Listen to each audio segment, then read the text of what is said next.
I was educated by my mother and my grandmother and my father. I probably had a fair knowledge of general knowledge, but I had absolutely no formal education till I came back to this country at age 13, which I think shook Cheltenham Ladies College. I went for an interview there. We got home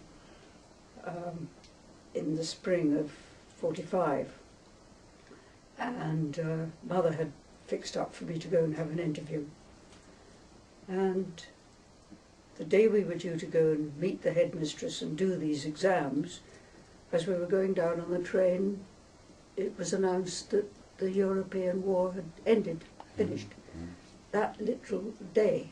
So we got to Cheltenham, and instead of having to sit exams and have interviews, the headmistress, who was a funny old thing, but quite a character, she and Mum hit it off straight away, and we were just involved in all the celebrations.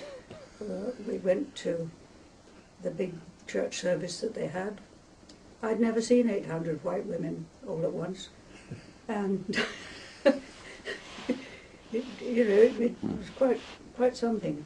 But they didn't ask me to do an exam because I think they realised it would be completely useless.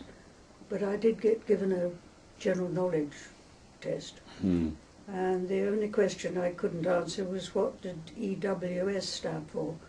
Which, not having lived in Britain during the war, really, I wouldn't know that it was emergency water supply. You know, didn't add up. But, so how old are you at this point when you're 13. Okay. But Why had you come back from India? I think Father was in a sort of local defence force, a sort of Dad's army, and he was very involved with the military, even though he wasn't actually officially in the army. But he did a lot of slightly secret work about where they could maybe put in a quick airfield or something up in the mountains. I think he began to think that the Japs were going to get into India. And I think they very nearly did up in the north.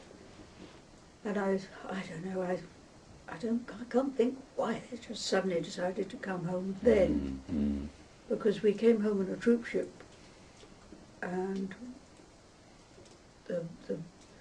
the Atlantic War was still happening.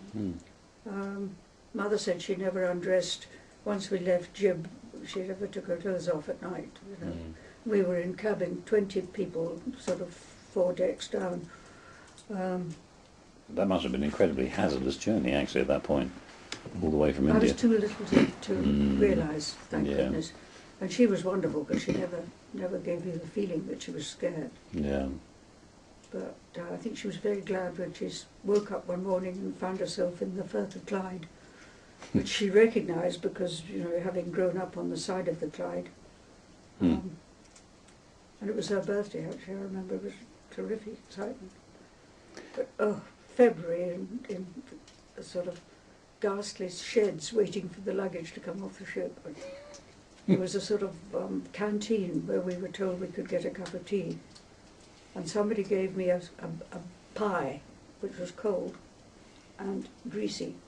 And I was terrified because I thought if I don't eat it, I'll be in trouble because everybody's starving. Wow. Oh, dear. Wow. Horrible. So what was Cheltenham Ladies College like in 1946? Or when Very strict. I suppose in a way it was a sharp learning curve, but my goodness, they taught you how to learn. And I think I was very peculiar in that I really didn't think that it was all that necessary to have all this education. I mean, I was perfectly happy to be able to ride a horse and recite Shakespeare. I mean, Mother taught me, I mean, whole speeches out of Shakespeare just for fun.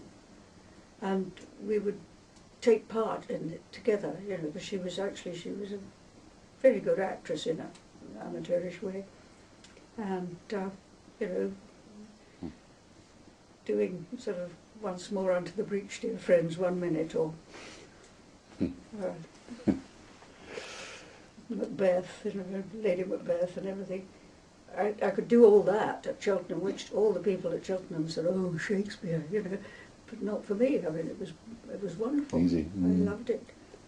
But the But trouble was, of course, there was a curriculum, and I simply wasn't part of it. And when it came to doing school certificate, the school didn't want me to do it. They thought I would spoil their record by failing. Mother insisted I had to do it, and sort of put me on my mettle and said, you know, you show them. Which I must say I did get it. I passed it, and I got my, whatever it's called. I can't remember what it is called. Matriculation or something, was That's it? right, No? I think. Mm-hmm. But then I was allowed to go back to India for a holiday.